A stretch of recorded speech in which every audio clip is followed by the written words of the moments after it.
Saya Abdullah Abu Bakar, Wali Kota Kediri, mengucapkan ulang tahun ke Harian Surya yang ke-31. Mudah-mudahan Harian Surya terus bisa memberikan informasi yang baik kepada seluruh masyarakat dan bisa mengedukasi yang paling penting, dan terus menjadi spirit Jawa Timur.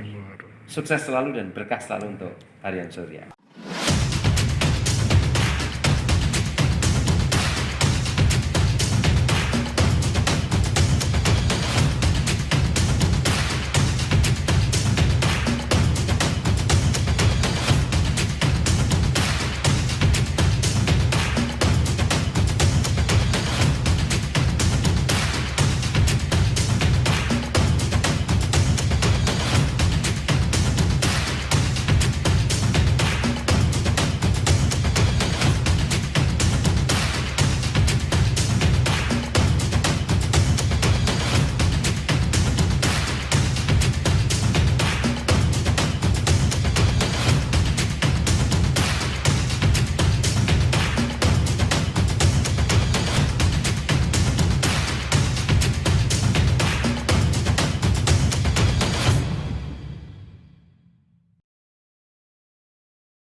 Atau menghamburkan uang yang berlebihan dari pemerintah daerah itu. Artinya apa? Artinya jaring pengaman sosial itu memang benar-benar ya setiap kakak pasti dapatnya satu gitu loh. Setiap kakak satu, dan itu dilakukan setiap bulan sekali, dibagikan. Ya kalaupun terlambat, mungkin terlambat pendistribusiannya sedikit. Dan yang mendistribusikan ini adalah warga-warga tukang becak yang ada di situ. Kembali lagi itu menghidupkan ekonomi yang ada di sekitar situ, khususnya abang-abang becak. Karena abang-abang becak saat ini juga nggak mendapatkan penumpang. Nggak dapat penumpang. Nah akhirnya dapatnya penumpangnya beras-beras itu yang didistribusikan. Nah sehingga ini jadi kayak jadi kayak saling mengisi aja, nah seperti itu. Nah jadi memang ini berdampak sekali. Jadi itu sekilas tentang ya cerita singkatnya seperti itulah kira-kira di Kota Kediri penanganannya. Kalau untuk Mas Abu terkait dengan Rumah Sakit Kili Suci, sejauh mana itu perannya dalam? Rumah Sakit Kili Suci itu terbangun karena memang ya kita berempati kepada masyarakat kita yang tidak mampu. Kita melihat bahwa ada OTG gitu ya.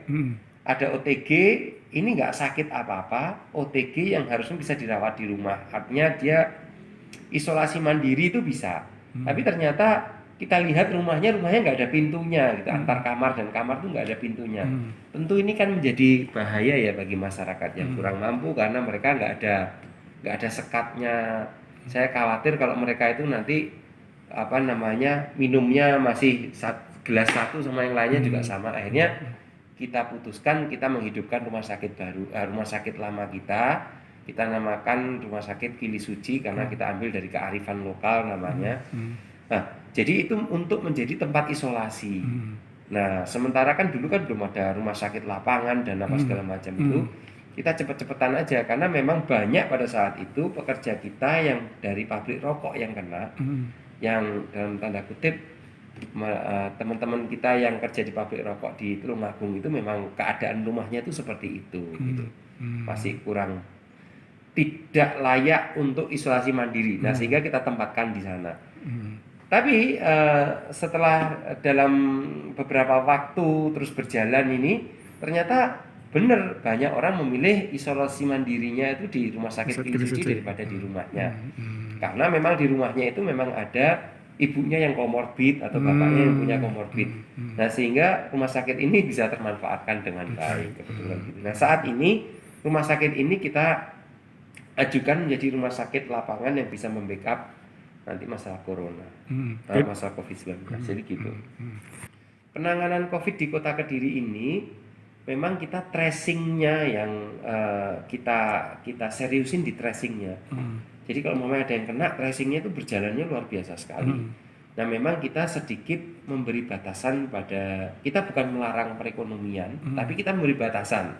Tapi memang ada yang masih kita larang, masih ada seperti tempat hiburan itu masih kita larang karena kita tidak memiliki tempat yang banyak seperti di daerah-daerah provinsi, kota-kota besar yang lainnya. untuk penanganan corona. Nah, sehingga di Kota Kediri ini ya perekonomiannya berjalan, tapi ada batasannya, tetap ada batasan kita. Jadi kita menjaganya, ritmenya itu seperti itu. Nah, sehingga kita juga penambahan coronanya itu masih bisa dibilang ya landai lah, bukan terus melonjak-lonjak, volatil gitu enggak. Hektik gini juga enggak. Jadi naik terus turun, flat lagi gitu terus. Karena kita memang menjaga tempat untuk ngerawatnya itu. Mas Abu, terkait dengan pendidikan, kira-kira kapan siswa-siswa bisa dimasuk lagi? Kalau pendidikan, saya masih menganggapnya itu, mohon maaf, agak beresiko ya. Karena saya juga punya anak juga. Kalaupun hari ini anak saya mesti masuk ke sekolah, sekolahnya sudah buka, saya masih belum membolehkan atau mengizinkan anak saya untuk bersekolah di sekolahannya. Karena apa? Karena memang ada kemungkinan, kan kita nggak tahu ya di sekolahan itu sejauh apa protokol kesehatannya berjalan, dan pergerakan orangnya semakin banyak di sekolahan, entah dari mana itu kan banyak, setiap hari keluar masuk, gurunya pun juga sama, setiap hari keluar masuk. Nah, itu kalau umpamanya ada anak-anak kena, itu penanganannya ya memang agak sulit penanganannya. Kan kita nggak tega aja karena ini anak-anak gitu ya. Kalaupun anak-anak itu menjadi OTG, dia pulang ke rumah itu juga membahayakan mungkin nenek atau kakeknya. Jadi ini yang kita pikirkan itu adalah seperti itu. Kalau corona ini terhadap orang yang OTG tapi terus dia nularin ke orang yang kena, orang yang punya komorbid, itu sangat bahaya sekali. Karena banyak kasus-kasus di Kota Kediri ini meninggal itu gara-gara seperti itu, sakit sampai parah gitu. Nah, dari situ, makanya kita terus berkoordinasi, Dinas Kesehatan terus berkoordinasi dengan Kementerian Kesehatan. Jadi sejauh ini tuh seperti itu. Nah, ini memang ada kabar, mungkin yang mengajukan saat ini SMA Taruna tuh kayaknya dia pengen masuk, pengen nyoba untuk kebiasaan baru lah, normal yang baru ini dia pengen nyoba, tapi belum audiensi dengan saya. Dalam waktu dekat ini audiensi dengan saya. Pasca pandemi apa yang akan dilakukan diantaranya? Sebenarnya saat ini pemerintah Kota Kediri itu melakukan beberapa percepatan yang sangat luar biasa terkait dengan UMKM yang ada di Kota Kediri. Yang pertama adalah kita kita mendorong UMKM di Kota Kediri untuk go to digital. Jadi kita dorong mereka itu untuk berjualan di pasar, di marketplace ya, di pasar online ya, seperti itu. Nah, sehingga mereka, harapan kami sebagai pemerintah Kota Kediri, mereka tidak terdampak atau turun omsetnya. Jadi mereka, yang pertama memang mereka harus kerja keras. Yang biasanya jualannya jualan offline, ini harus jualan online. Mereka harus punya sosial media, mereka harus baik-baik dengan customer, mereka harus punya bahasa yang cakep ketika mereka upload sesuatu gitu. Pun juga mereka harus nyediain, kalau umpamanya jual baju, size chartnya seperti ini, seperti itu. Nah, kita siapin itu semuanya. Dan sekarang sudah berjalan dan juga direspon oleh Tokped ya. Tokped itu juga merespon kami untuk bekerja sama dengan pemerintah Kota Kediri, dan hasilnya cukup bagus menurut saya. Dan dipakai juga oleh Kementerian Koperasi ya. Kementerian Koperasi kalau nggak salah itu menggunakan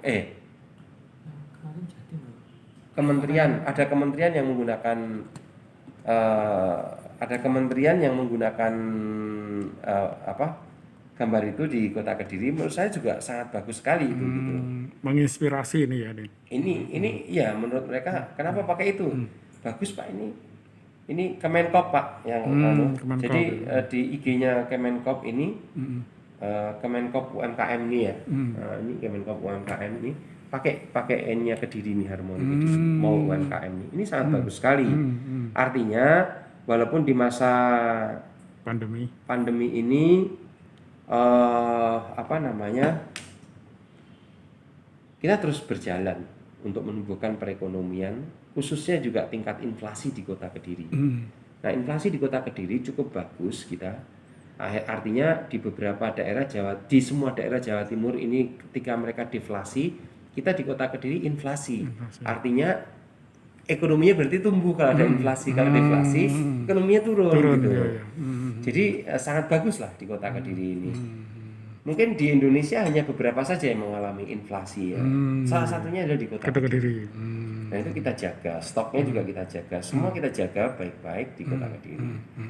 Nah sehingga saya rasa ya memang semua karena ada pandemi ini seluruh dunia terdampak, tapi bagaimana kita meminimalkan resiko terdampaknya dan menumbuhkan perekonomiannya. Nah nanti ke depan dengan adanya percepatan digitalisasi ini, maka UMKM kita saya yakin lebih struggle lagi, lebih kuat dan mereka punya daya saing yang sangat luar biasa. Competitiveness-nya itu bertambah lah, mereka tuh seperti itu. Nah nanti ini akan nulari yang lainnya. Nah, kita juga ngadain sebentar lagi pameran-pameran di mall karena kita kerjasama dengan mall, itu kita adakan pameran-pameran itu supaya mereka lebih pede dan mereka bisa belajar lah, tetap bisa jalan lah ekonomi dari UMKM. Yakin Pak ya akan tumbuh lebih baik lagi. Ya, saya yakin sekali akan tumbuh lebih baik. Kalau pertumbuhannya dibandingkan tahun lalu ya jangan dibandingin karena ini pandemi ya. Yang penting kita ya bagus lah, running dengan bagus gitu aja. Di Kota Kediri pada awal-awal, terus kemudian sampai sekarang dan Bu Gubernur Khofifah memberikan jadi role model penanganan COVID sekaligus penumbuhan ekonomi di Kota Kediri. Ya jadi pertama sih kita sebenarnya jujur aja gagap ya terhadap COVID ini karena kita terus mempelajari tentang virus ini bagaimana sih sebenarnya gitu kok tiap hari itu WHO ngeluarin informasi dan Kemenkes juga ngeluarin informasinya terus berbeda-beda. Tapi ternyata kan benar kita kan sama-sama saling belajar dan kita akhirnya mempelajari ternyata dengan adanya COVID ini kan kita kan mesti jaga jarak, menggunakan masker, lalu juga sering mencuci tangan. Waktu itu kita juga blank masalah masker. Masker kan juga kita nggak paham nih harus masker apa ya. Kita udah pesen sebenarnya masker medis ya, anggarannya tuh maskernya masker medis. Terus akhirnya setelah kita pikir-pikir ternyata setelah kita pelajari, oh masker tuh hanya untuk mengurangi dropletnya kemana-mana. Nah akhirnya kita discuss dengan beberapa orang, lalu bisa nggak sih kalau umpamanya masker ini diganti dengan kain tenun? Oh ternyata bisa. Ya akhirnya kita tahu bahwa akan ada turbulensi ekonomi yang berkepanjangan seperti saat ini. Ya akhirnya kita mau nggak mau ya kita berpikir bagaimana cara memesan supaya uang ini berputar di Kota Kediri. Akhirnya kita menggunakan cara yaitu tadi memesan masker yang berbasis bahan bakunya itu sudah tenun ikat di Kota Kediri. Akhirnya kita pesen itu dan harus dijahitnya di Kota Kediri. Akhirnya tenun-tenun itu akhirnya bergerak kembali. Yang tadinya mereka mau PHK masyarakat ya yang kerja di sana, akhirnya dia bergerak kembali ya kita bersyukur ya. Setelah itu muncul beberapa warga kita yang terkena COVID-19, akhirnya kita juga menyarankan mereka ke rumah sakit. Kita bikin kebijakan di rumah sakit, setiap rumah sakit harus punya kamar untuk merawat orang COVID. Tapi mereka nggak siap rumah sakit, hanya ada beberapa rumah sakit di Kota Kediri yang siap, khususnya ada Rumah Sakit Gambiran, Ahmad Dahlan maupun Rumah Sakit Bayangkara yang waktu itu awal-awal. Tapi sekarang saya lihat insya Allah semuanya sudah punya. Nah akhirnya di situ kita kesulitan bagi warga kita yang terkena COVID, terus mereka mau dibantu apa gitu. Nah akhirnya kita kerjasama dengan lembaga-lembaga amil zakat itu. Akhirnya dibentuklah dari beberapa mereka itu namanya Si Jamal. Nah Si Jamal itu. Nah akhirnya Si Jamal itu bisa membantu sayur, bisa membantu daging, bisa membantu secepat mungkin. Pokoknya mereka ini harus di lockdown. Akhirnya dibantu mereka itu. Karena yang di lockdown ini satu kampung, akhirnya dibantulah satu kampung karena mereka punya sedekah-sedekah dari masyarakat yang bisa didistribusikan di sini. Nah setelah itu karena banyak warga kita yang terdampak dari COVID-19 ini bahkan harus dirumahkan dan segala macam itu, akhirnya kita memberikan kartu sahabat karena dari pemerintah pusat belum segera turun. Akhirnya kita membuat kartu sahabat. Sahabat itu ya kartu-kartu yang macam jaring pengaman sosial yang dilakukan oleh pemerintah daerah murni. Nah, ternyata di situ banyak juga kakak-kakak yang double-double, satu kakak ternyata udah menerima BLT. Akhirnya kita screening, kita buat softwarenya, dibantu dengan teman-teman di Pemkot semua ini, kita beberapa hari dan Bank Jatim itu untuk memilah dan memilih data-data itu. Mana yang keluarganya besar, maka kita kasih bantuan yang ini. Mana yang keluarganya sedang, ini kita kasih ini, kita kasih ini, sampai akhirnya setiap kakak itu dapat yang mengajukan itu dapat kartu sahabat atau dapat BLT dari pusat atau yang lain-lain dari provinsi.